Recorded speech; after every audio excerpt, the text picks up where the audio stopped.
More than 20 members of Syria's security force have been killed in fighting on Wednesday. This according to the opposition Syrian Observatory for Human Rights.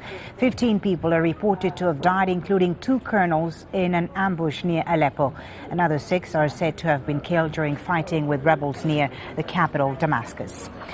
Meanwhile, Human Rights Watch is releasing a report accusing Syria's armed forces of war crimes. The report focuses on Idlib province. It describes how President Bashar al-Assad was negotiating peace while allegedly launching attacks at the same time. Steve Chow has more. That President Bashar al-Assad and his forces were simply buying time with the peace plan to suppress the opposition is an accusation long alleged by activists. Now, according to Human Rights Watch, there is proof. In late March, as UN and Arab League envoy Kofi Annan was caught up in negotiations with the Syrian government, the group says Syrian forces were engaged in a 2-week offensive in the northern province of Idlib. Hundreds of homes were burned, at least 95 civilians systematically murdered. In several of the cases that we have documented, government forces entered the homes of people. They questioned them, they checked their identification, and in some cases then took them back out on the street, or they lined them up inside the house and shot them in the back of the heads.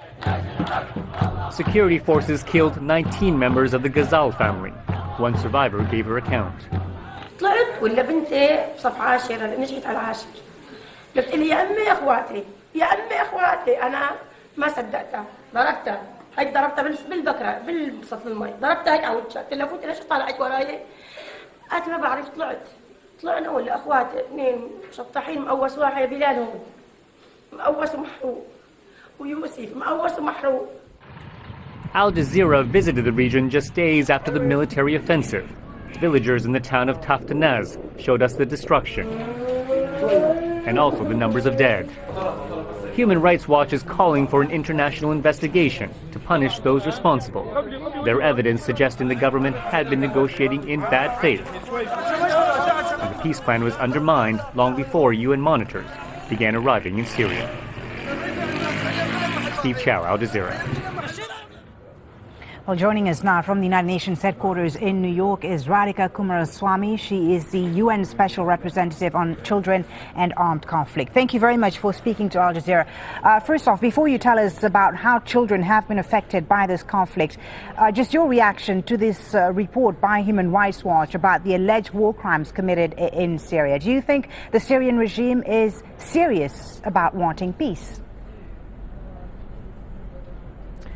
Well, I hope so, but I must say that with regard to the events before the beginning of the truce and the ceasefire, I must say that we have sent a technical team to interview people who are in the refugee camps in the region, and we do find quite a systematic commitment of crimes, I must say especially against children.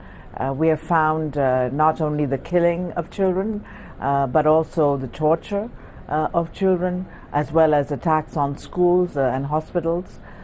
So we really do feel that there is a basis to say that there is systematic crimes against children. Yes, according to the Syrian Observatory for Human Rights, 13 children have been killed since the truce was agreed, and despite the presence of UN monitors, that number must be much higher since the conflict began over a year ago. What have you been able to uncover as far as how children in Syria have been affected by this crisis?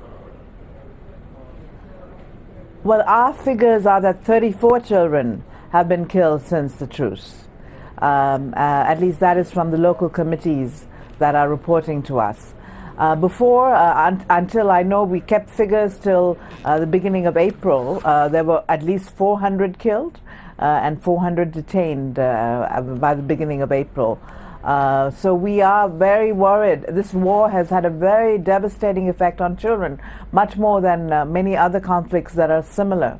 And especially we are worried about two phenomena. That is the children in detention and the torture that takes place in detention. We have eyewitnesses' accounts of that. but also of children being used as human shields in many parts, where they're put on tanks and taken around so that the tanks are not attacked. So we are deeply concerned about what is happening to children. So and you're now, deeply of course, concerned, suicide Mr. bombings, if I could just interrupt you for a second. You say you're deeply concerned, and that's understandable. But what are you, as the Special Envoy for Children, doing to address this? What are you doing to help the most vulnerable who have been affected by this conflict?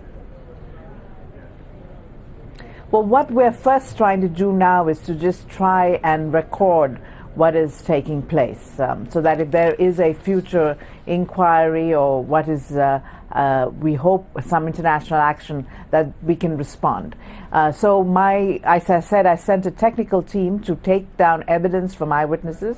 The annual report of the Secretary-General on Children in Armed Conflict will have a big section on Syria with the specific reporting.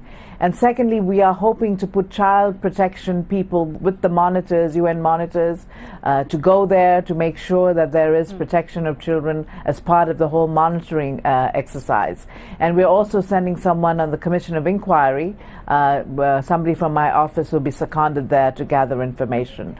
So the purpose now is first to gather information, and secondly to appeal to all parties, because at the moment now both sides, as you know, because the suicide bombing are having violence and breaking the truce, to just stop this violence. It's just absolutely crucial. But neither side seems to be hearing that. Nothing done to date, Ms. Kumarasammy, seems to be working in Syria. Isn't it time for the international community to consider other options? Isn't it time perhaps to consider Chapter 7 of the UN Charter to protect civilians, to protect the children that you've mentioned?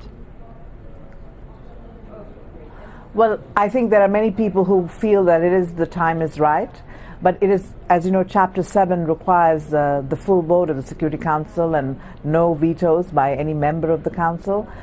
So I think people are being realistic at the moment, what can be done realistically in what we have at the moment. And so at the moment it is appeal and trying to put maximum pressure on the Syrian government to stop this rubbish. And also to try and record what is happening. But I agree with you. We all feel that there should be firm action taken. Okay, thank you very much for speaking to us. Radhika Kumarasammy, the UN Special Envoy for Children and Armed Conflicts, joining us there live from New York. Thank you very much for your time.